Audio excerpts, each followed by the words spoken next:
Welcome to Dialed In. We're super excited to have you here today, Max. I know your story is really interesting and your experience has been fast-paced and full of a lot of growth. You were the founding BDR for the North American launch of Rocketlane into the US market. And now Yeah. you have worked your way into being a BDR manager there. And so we're super excited to hear about your story and talk about what makes great BDRs and the growth of Rocketlane. Yeah. Excited to be here. Happy to be working with SV Academy. We've been working with each other for the past few months, just meeting some great candidates and excited to get into this, share some exciting aspects and fun things about being a founding BDR and maybe some things that are like things to be aware of if you're ever joining a company as a founding BDR, just candidly, because I was so naive and I had no idea what I was signing up for, and excited to get into this. Awesome. Well, we are excited to hear more. Let's start there because I think we're seeing that more and more as companies continue to grow. You might be the founding BDR for, a company coming into the US for the first time or a particular office. So walk us through a little bit what that experience was like. Yeah, so I joined Rocketlane end of August 2022. I was selling pest control door to door. It's a very common thing for people in Utah. Well, during college, they'll go sell alarms, pest control, and it was toward the end of my summer, and I really loved door to door sales. Like I got super fired up going door to door, and I just thought it was a very fun job. It is a super demanding job. So I was spending 12 hours a day working, knocking doors all day. And it's just like, I'm married as well. My wife was like, "You're gone all the time." And I'm like, "All right, let's find something else." One of my last weeks, I had sold an account executive, and he's like, "Your pitch is awesome, man. Have you ever considered getting into software sales?" And I had heard a little bit about it, and I just did not grow up around anybody in sales. Literally, I could not name one person I knew who had sales as a profession. I thought people who worked in sales were like used car salesmen or like door to door people. That's all my exposure was. So he explained it a little bit to me and was like, "Hey, you sell software to businesses, they turn into these pretty big, complex deals. And my personality type is just to kind of latch onto something and like do a ton of research into it." So he said, "Create a LinkedIn." I created a LinkedIn that evening, and this is like while I'm selling pest control. And I think I got a few messages from some recruiters. I think within a week, I had applied to maybe like 30 jobs. I was just like going crazy. And it's not the approach people should take. I was like completely spraying and praying, had no idea what I was signing up for. If you drive down I-15, the main highway in Utah, there's a lot of software companies. So I remember driving from where I live down here in Utah County to Salt Lake and like trying to write down on my phone, like, okay, there's Podium, there's Adobe. And I wrote all these ones down. I was like, I'm going to apply to these companies. And I started applying like crazy, got a lot of interviews. And then I had a recruiter message me a very weird message. And it was so vague and odd that it was just something along the lines of, it just got my attention. I can't remember what it was specifically. And it was the recruiter for Rocketlane. And he wouldn't tell me what the company was, which I thought was funny. And like, even now, that's like just a funny thing to do. He's like, "Just get on a call with me and I'll tell you what the job is." So had a conversation with him, and he explained that it's a company based out of India.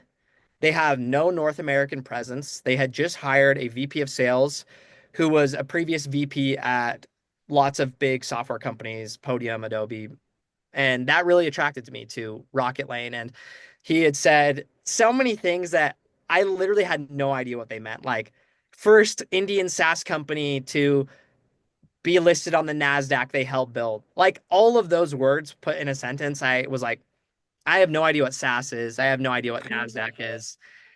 I was so green, it's insane that I even like was able to get responses back to jobs.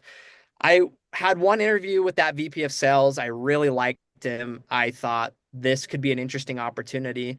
And I had gotten into the final stages of interviews with Rocketlane and another company. The other company had actually offered me, I think, like 25K higher base, or like, and it was like an insane amount more. Like it should have been like a no-brainer to go with the other company.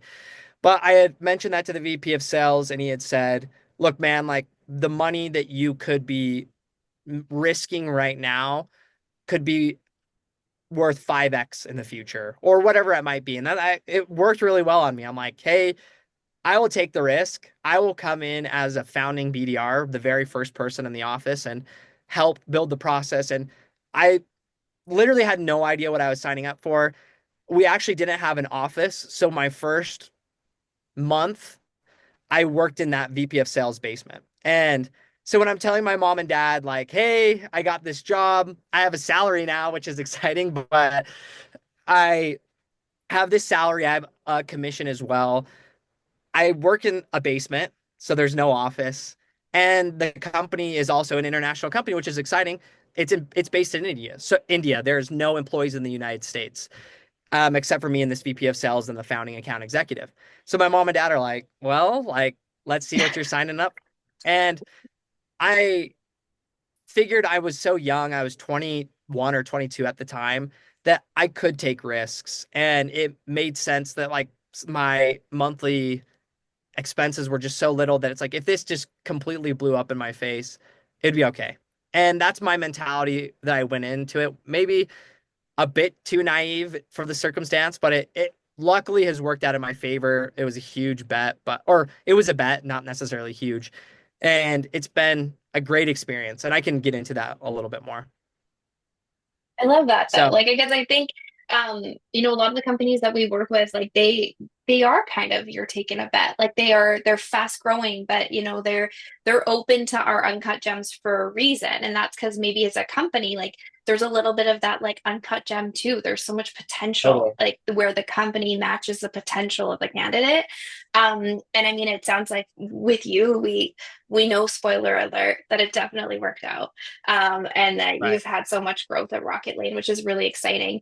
Um, but I'm curious, like, what were those early days like? Besides working in like in a basement, like, what did it feel like to kind of like build out the sales function and be able to kind of jump on cold calls when you're door to door is like knocking on a door is a little bit like a cold call. You're taking your Yeah, chances, but exactly. yeah, tell us.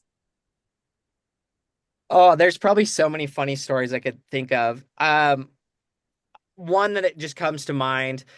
I came in, I did not know what a CRM was. So like if there's such thing as like an uncut gem, like it was me. Like I didn't know what a CRM was, so had no idea what that is. I didn't know what SaaS stood for. I didn't know there was such thing as sequences.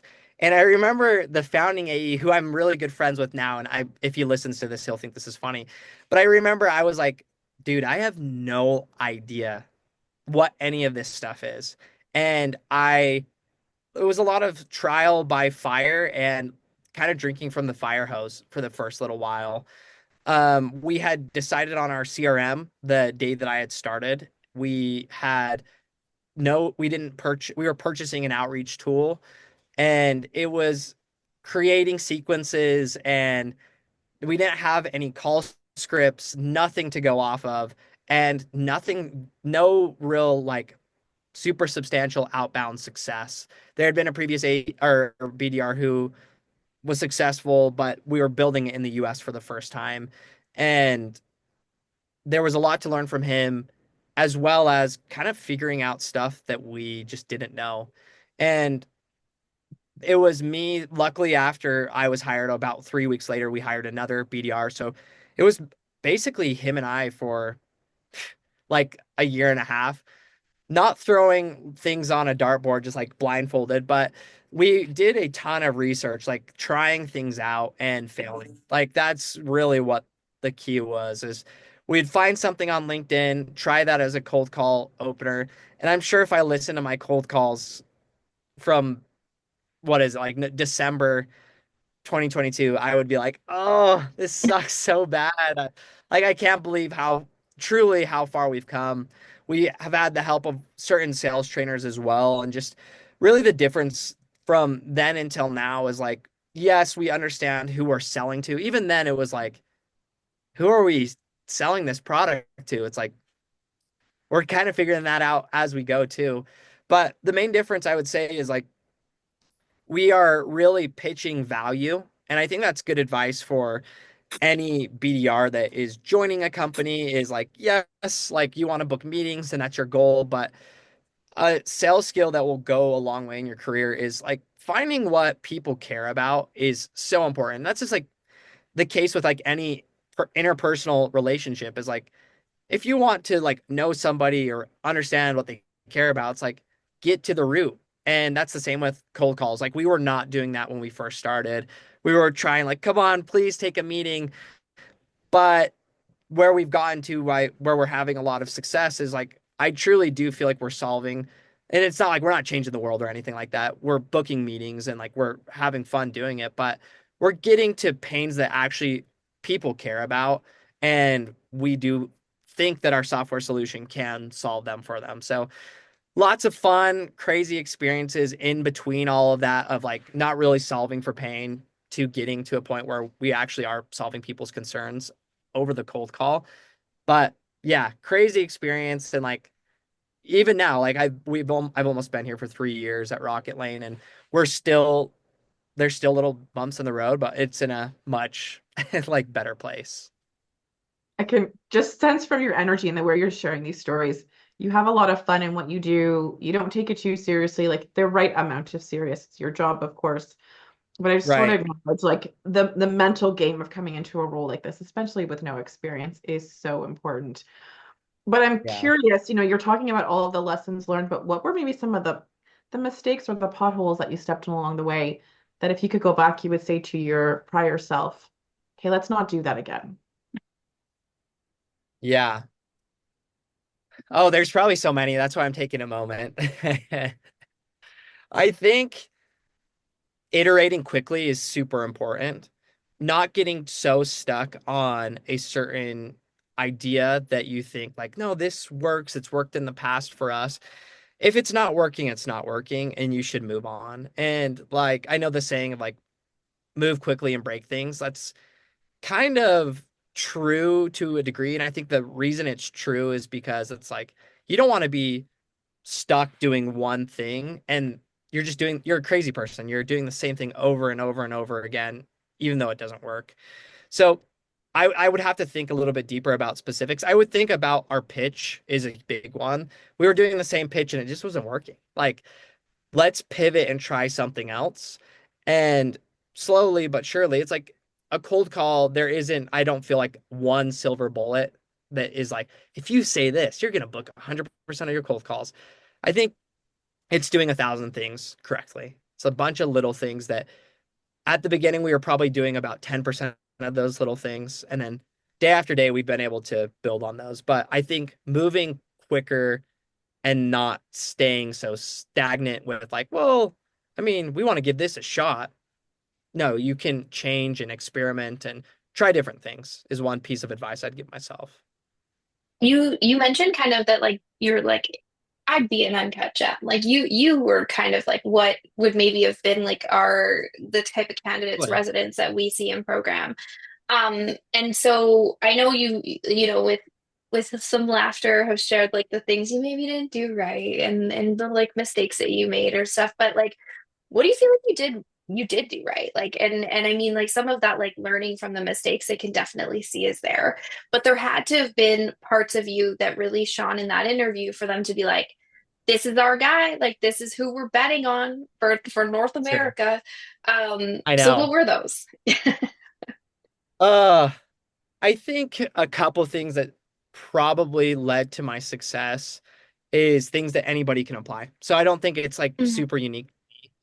Is like the concept of just like you're not entitled to anything. And I was not entitled to be successful. Like truly, there was no like, well, I deserve to be the best BDR. It was a lot of I need to do the specific inputs that are required. I'm a very goal focused person. And what I mean by that is if you come into a BDR role, you have specific inputs that you can do every single day to find success.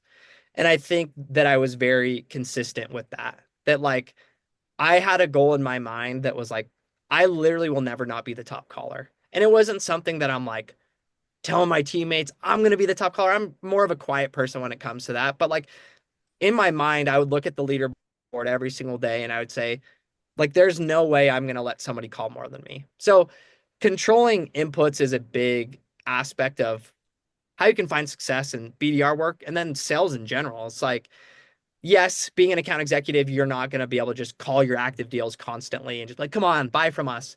But in terms of like pipeline generation, I do think there is an aspect of like, go out and do it. Like, go and do the job that you don't deserve to get, excuse me, um, this amount of pipeline. You have to go out and earn it. And so I think that is one thing that, sorry, just getting over a little You're sickness, good. but Totally. I would say I had the mentality that no matter what, it's like, I'm going to set this goal to be the top caller. And I know what that looks like. I know what my like teammates are outputting. What if I could do 15x more than them? And let's just see where that ends up.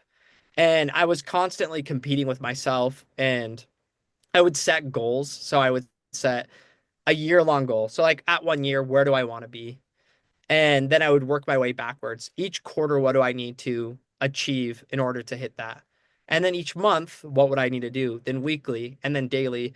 And I understood literally I needed to make, if you like were to go back on my calendar from like 2022, I bet you could see I wrote down the call number that I needed to make that day. It got so granular that I was like, dude, there's no reason you should miss your goal because you know exactly what you need to do in order to find success. So, goal setting, beginning with the end in mind, is something I set lofty goals as well that maybe were a bit delusional and um, just didn't make sense at the time. And luckily, like with consistency, and you're eating an elephant one bite at a time. So, a couple of things that I would say is goal setting, consistency, and just staying disciplined and letting myself get better as well. I am not the person that is like, haha, I am the like sales god. When I first started, I would get one person say like, give me like a super weak objection. And I would be like, okay, sounds good. And I would hang up the phone. So like to answer your question from earlier, that is probably the biggest thing I would say to myself is like, dude, you can do this. Mm. Luckily, I don't know, like I just kept pushing and trying and kind of forcing myself to work through that uncomfortable period of just I've gotten to a point now where on cold calls I rarely ever get uncomfortable and I will be happy to push through however many objections, but my skills have come a long way. I don't think most people are like naturally like someone says I'm not interested and I'm just going to keep pushing and pushing and pushing. That is not at all how I was. So just being okay with I'm signing up to if I want to be good at this, I got to earn my 10,000 hours. And once I've earned my 10,000 hours, like let's talk then. Just don't give up. Resiliency is important for life, not just this role, but definitely Yes. important. Totally. What can you say to, any folks who are listening who are new to sales or new to SaaS and they're getting ready to go through the interview process or apply? What can they do to best prepare and get ready for that interview process? That's a great question. There are a lot of things. And like I wish I would tell myself this. Like being a new I tried to make myself stand out when I was applying to jobs. I did it in the least efficient way possible. I chose 30 of the most local companies to Utah. I mass applied. I would get on interviews and forget who I was talking to or like what companies. Don't do that. For if you want a job with a company, like please, like from the bottom of my heart, if you truly want a job, do some research on the company because there's been so many interviews that I've asked people, hey, like what interests you about Rocketlane? And or I will say, how did you prepare for this interview? Walk me through that. Because I want to understand like what is their process? What do they do these things to get ready for it? Go on a company's website and copy that LinkedIn and say, hey, ChatGPT, explain what this company does to me in 3 sentences. Utilize AI to do a lot of the heavy lifting for you. Understand that. Then I would go find people who are in the role that you're applying for and go connect with them. And if they accept your connection request, send them a message and say, hey, Max, I'm applying for this BDR role. I'm actually located in Lehigh as well. Is there any chance I could take you out to lunch? Would love to pick your brain as I prepare for this interview process with Max. Would be happy to buy your lunch. Let me know what works.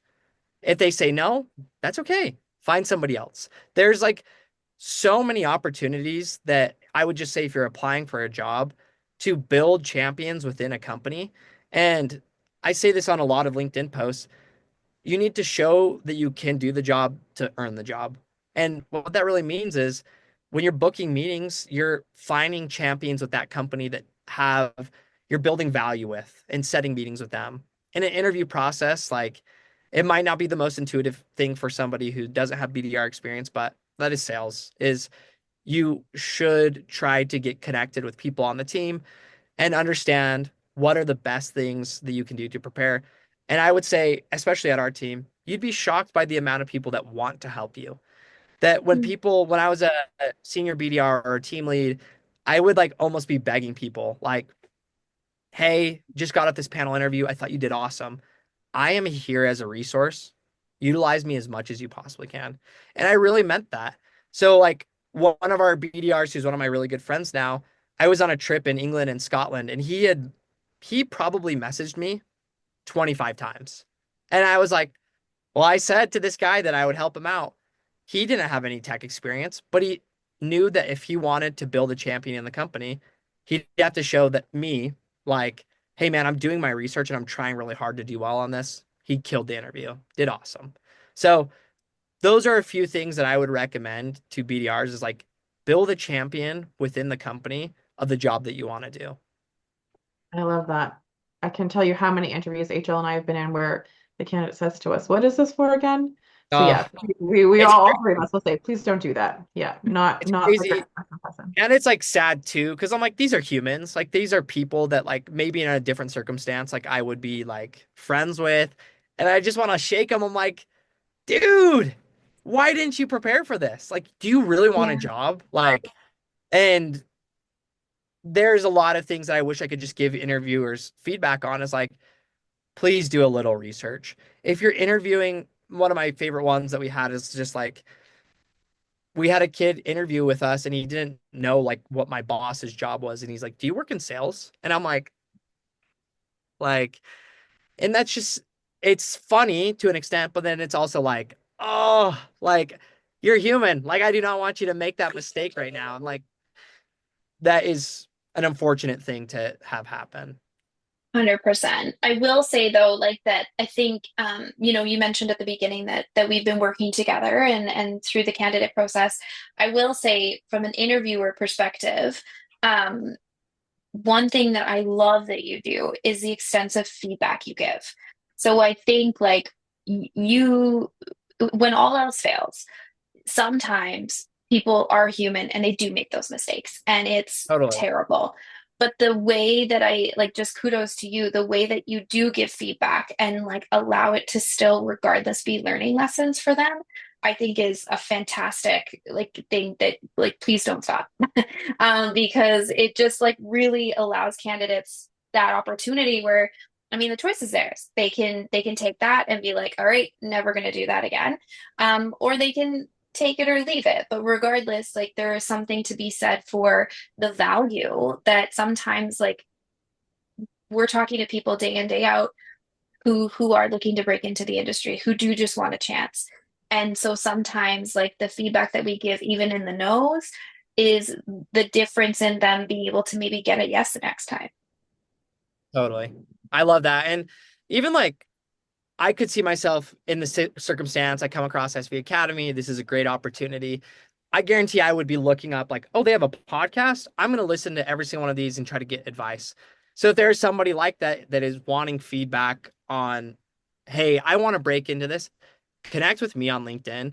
I am happy to have like a 10-minute chat, like legit. Like I would be happy to have a conversation with somebody that, just to say, here's what I think you're doing well. Here's things that I think you could improve. Because like I want people to better their lives. I think this is a unique opportunity for you to not necessarily need a ton of experience to make a decent amount of money. And also excel, have like a fulfilling career, all the other things that come along with it. And but if you do come to me, I will give you feedback. And it's not because I'm like a mean person. I do it because I'm like, well, you said you wanted help. This is the help Yeah. I'm gonna give. Um, we do have a final question that we ask a Yes, lot of, it well, on. the topic is out that we ask every guest we have, and it's often food related. Oh, okay. So, seasons are changing. We're seeing some more sunshine. Um, you're invited to a barbecue. What are you bringing? Oh, that's so tough. My wife, unlike everybody that knows me, like I do love a good old cheeseburger, hamburger. So like, I'm probably bringing that. Like I love like if I go to a restaurant, my wife will always give me crap like, you ordered this, like another like cheeseburger, and like I know what I like. So I could see myself bringing that. Love fruit too. I could see like a big old thing of watermelon. Money. Oh, yeah. That Yes. just makes me want sunshine. Like I just want I to like know. be Me too. sitting in a sunshine and having watermelon. Yep. Yeah, sounds great. I love it. Um, Jane, you bring in not potato salad. Not potato salad. Yeah, I'm not the best cook, so probably not something homemade by me. Although Okay. I do a great like fruit salad. That's definitely something I would do. Or maybe a dessert. I like to bake, so What maybe kind something. of dessert? Ooh, I love baking from scratch, so I will do anything like cupcakes, cookies. I've got a lot of my like grandmother's old recipes that I'll make a couple times a year, so that's probably what I would bring. Let's go. That's awesome. That's awesome. Delicious. Delicious. Um, Definitely potato salad for me, but like extra dill pickle. Like I think like dill pickles, dill, like just it needs to be like such good flavor and Yeah, like fried potatoes. So like we're anyways, that's guys, I'm ready for barbecue. Now we're all hungry. yes. Yeah, just in Yes. time. Um, Thank you. Thank you so much for your time, Max. Yeah, thanks for having me on and like shout out to SV Academy. I think it's like it is great what you guys are doing, giving people the opportunity to accelerate their career in getting into tech and sales.